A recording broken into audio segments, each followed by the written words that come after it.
یسألونک، وہ سوال کرتے ہیں آپ سے، وہ سے مراد یہاں صحابہ کرام ہیں، سأل یسأل سے جمع کا صیغہ ہے یسألون، اور کا سے مراد محمد صلی اللہ علیہ وسلم ہے، عن الاہلہ ہلال کے بارے میں، اہلہ ہلال کی جمع ہے، اور ہلال کہتے ہیں نئے چاند کو، اہل یہل اہلال کا مطلب ہوتا ہے آواز بلند کرنا، نیا چاند دیکھ کر عموماً لوگ جوش میں آ کر اللہ اکبر کہتے ہیں یا آواز بلند کرتے ہیں، تو یہ لفظ بھی یعنی ہلال اسی سے نکلا ہے، اور اہلہ یہاں پر جمع ہے، مراد اس سے نیو مونز ہیں، ہر مہینے کا جو نیا چاند ہے بہت ہی باریک شکل میں ہوتا ہے اور تھوڑی دیر کے لیے نظر آتا ہے۔ قل کہہ دیجئے، کس سے، لہم ان سے، ہی وہ کیا، اہلہ، مواقیت میقات کی جمع، وقت مقرر کرنا ہے، ٹائم کی میئرمنٹس ہیں، للناس لوگوں کے لیے، تو میقات جو ہے اس سے مراد وقت بتانے کا ذریعہ یا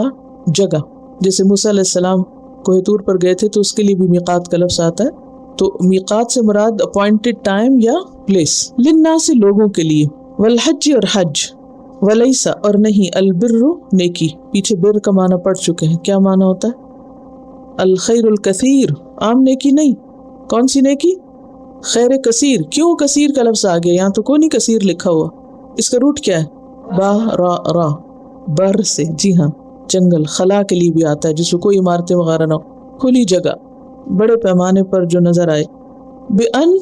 یہ کہ، اور بی یہاں تاکید کے لیے آیا، تأتو تم آؤ، اتا یأتی سے، البیوت گھروں کو، البیوت بیت ان کی جمع ہے، ہاؤسز، من ظہورہا ان کی پچھلی طرف سے، ظہور زہر سے ہے، زہر کی جمع ہے ظہور، اور زہر کہتے ہیں پیٹھ کو، بیک کو، یعنی ان کی بیک سائڈ سے نہیں آؤ بلکہ ولیکن لیکن، البر نیکی، من اتقا جو تقوی اختیار کرے، وَأْتُو اور آؤ، البیوت گھروں کو، من ابوابہا ان کے دروازوں سے، باب کی جمع ہے ابواب، واتقوا اللہ اور ڈرو اللہ سے، لعلکم تاکہ تم، تفلحون تم فلاح پا جاؤ، افلح یفلح، فالام حاصل۔ يسألونك عن الأهلة